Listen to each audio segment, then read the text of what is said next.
Vamos a continuar entonces con el programa. ¿Qué les parece ahora hablar de inteligencia artificial? Qué tema, ¿no? Está con nosotros el fundador Black Puma, ¿no? Es Patricio Pagani, que también es vocero de ASEA, ¿no? Sí. Así que explicarnos un poquitito. Primero, gracias por venir. Gracias a usted. Y después explicarnos un poco qué es Black Puma. Black Puma es una empresa que fundé hace aproximadamente 1 año y medio aquí en Argentina y trabajo con una universidad en esto. Tengo una vinculación muy cercana con la Universidad del Sur, que tiene gente que se ha capacitado afuera en Estados Unidos y en Oxford, y son como líderes mundiales en algo que es de punta, pero que aquí no se conoce mucho. Entonces, bueno, la idea era acercar un poco a lo que estaba ocurriendo en la academia al mundo de los negocios, y así surgió Black Puma. Me parece fantástico. Bueno, hablemos un poco qué hacen ustedes fundamentalmente. ¿Combinan inteligencia artificial con inteligencia humana? Bueno, ¿cómo manejan el tema y específicamente qué es? Sí. Es decir, aplicar tecnología a la capacidad del hombre. La inteligencia artificial es una herramienta como muchas otras, solo que le pusimos ese nombre. Y lo que hacemos es ayudar a nuestros clientes, a las empresas u organismos del Estado, a utilizar en forma más inteligente los datos. Por eso hablamos de inteligencias artificiales e inteligencias humanas, porque la inteligencia artificial es como un bebé cuando nace y no aprende sola.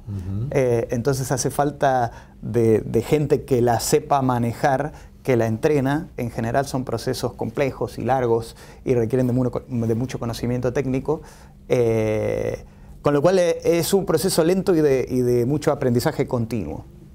Ahora, de todos modos, y de acuerdo a la experiencia acumulada a través de los medios de comunicación, se ha notado muchas veces que incluso la inteligencia artificial ha superado a la inteligencia humana, ¿no? En algunos casos en particular. Ajá. Lo que uno puede llegar a desconocer es cómo se ha perfeccionado lo técnico como para superar lo humano, a pesar de que lo técnico se ha creado por lo humano.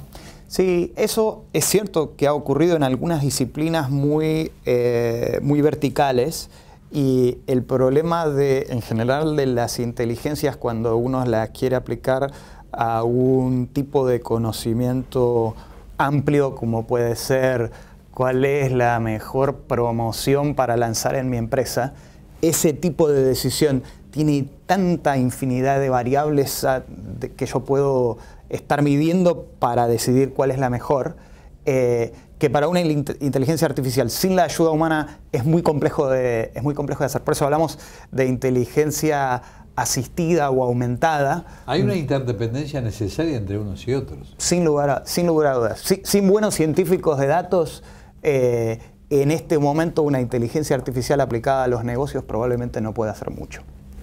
No, porque además le faltaría el timing. Absolutamente. Y es esa interacción. Black Puma, un puma negro es muy raro. Es como un albino para nosotros. Bueno, hay como 1 de cada 10.000. Ajá. Y es esa interacción entre algo que es por ahí un científico de datos y un hombre de negocios que no se encuentran mucho en conjunto.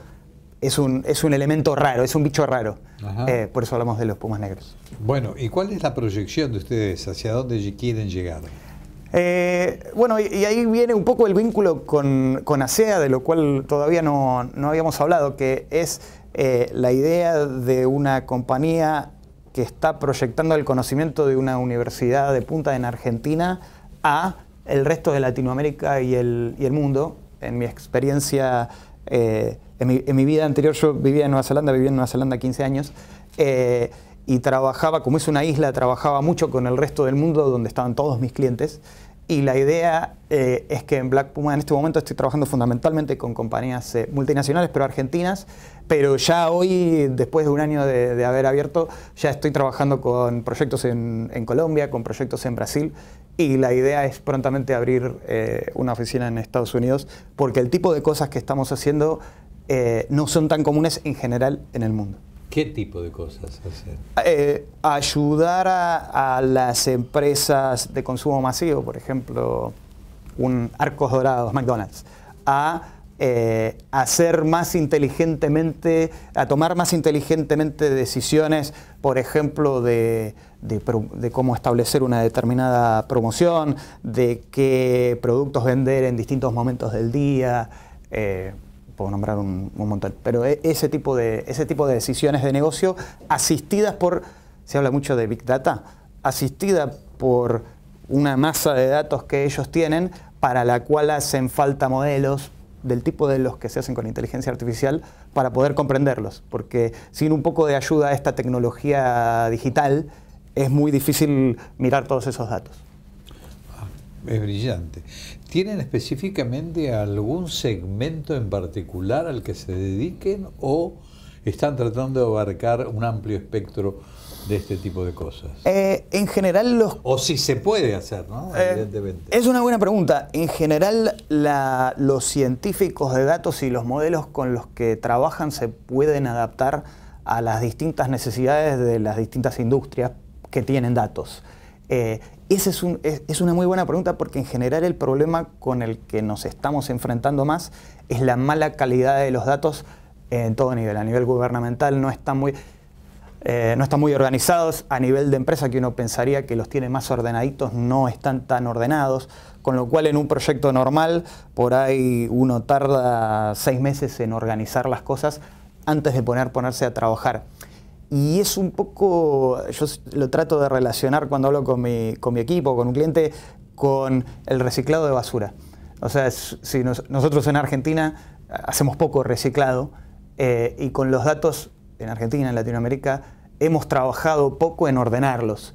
Entonces, lo primero que hay que hacer para que una máquina los pueda procesar es organizarlos. Y organizarlos normalmente no es automático, con lo cual hay que ponerle mucha cabeza a, bueno, esto que está todo mezclado, en realidad lo tengo que organizar, y una vez que esté ordenado, recién voy a poder empezar a usarlo. Esto me hace acordar un poco a los conceptos y preceptos de la lógica, ¿no? Absolutamente. Es decir, un hecho antecedente, un hecho consecuente y un resultado lógico. Si no está ese hecho antecedente en esto, no hay resultado final lógico. Absolutamente no.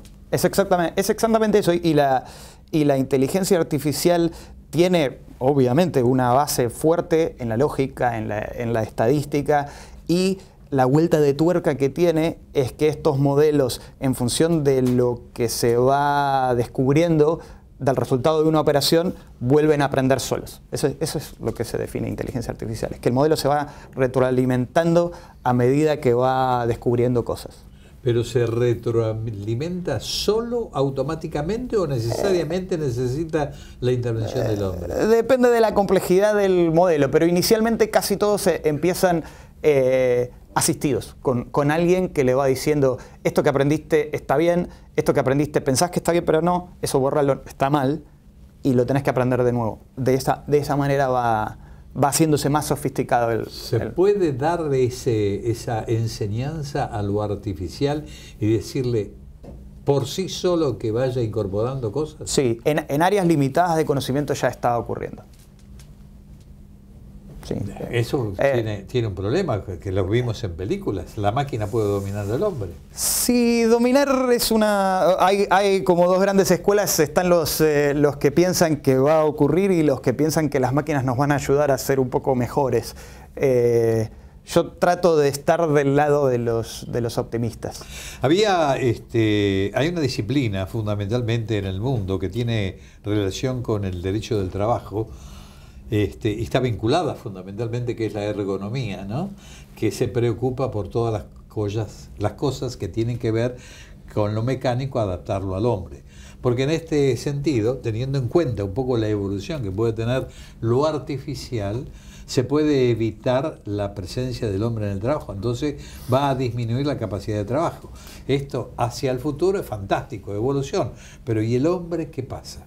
Esa es una pregunta filosófica que a mí me encanta. Si nos paramos hoy, la mayor cantidad de cosas que son más fáciles de automatizar, en general son trabajos repetitivos, peligrosos. Hay gente que está automatizando el rol de los bomberos que entran a un edificio a través de un robot, que entra a un edificio que está en llamas a apagar el incendio. Eso es un trabajo que están haciendo los humanos y en donde probablemente una inteligencia artificial, un robot, va a poder hacerlo en forma más eficiente. Fantástico, porque van a poder apagar el incendio sin que se muera ningún bombero.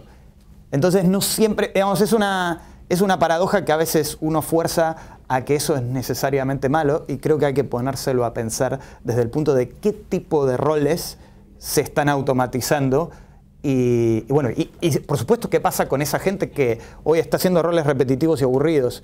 Si se puede reconvertir para hacer cosas de más valor, fantástico, y si no, obvio que estamos en un problema. Ese es el problema, ese es el problema y esa es la contra que puede tener esto, ¿no? Por supuesto, pero creo que hay un desafío tan grande desde el punto de vista de la ética de cómo se hace eso, como de la educación de los distintos países, los distintos gobiernos que tienen que preocuparse porque las capacidades de la gente no sea hacer tareas repetitivas, sino desarrollar tareas cognitivas, que es lo que hace falta para alimentar a los sistemas. Como que parar esta ola es básicamente imposible porque hay muchas veces que los sistemas son más eficientes que nosotros. Pero tenemos un rol ético importante en qué estamos capacitando a nuestra gente. Ahora, esta es un poco la función y la misión de este programa, es rescatar absolutamente todo lo que tiene que ver con la ciencia y la tecnología y pensar hacia adelante. Y no todos los gobiernos piensan hacia el futuro. Entonces, esto que estamos hablando me parece muy bien, en tanto y en cuanto, vuelvo a insistir con el tema, porque es un tema recurrente, que es ¿dónde queda el hombre? Es decir, tenemos que capacitar justamente a mayor cantidad de gente como para que esa gente contribuya a que la inteligencia artificial los ayude en el desarrollo y alcancen el bienestar general. Totalmente de acuerdo y un poco venía a eso, empecé a hilvanar y me fui del hilo. El rol de ASEA como la casa de los emprendedores en Argentina y una comunidad que hoy creo que somos 22.000 socios y la idea es que a fin de año seamos 35.000, o sea, de incorporar a toda esa gente que tiene pasión por lo que hace y que puede transformar su vida en un negocio a que se unan a esta comunidad emprendedora. Yo me gusta ser optimista respecto a estos desafíos que nos plantea el futuro, porque creo que las oportunidades son muchísimas.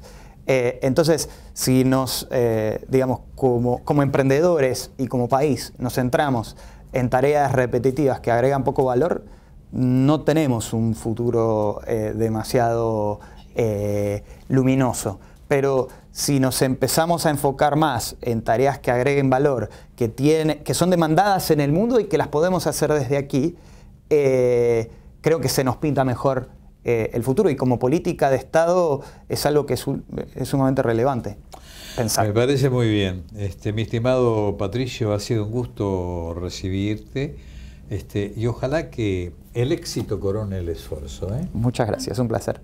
Y a ustedes nada más. Nos vemos el próximo viernes a partir de las 13 horas. Hasta ese momento y muchísimas gracias.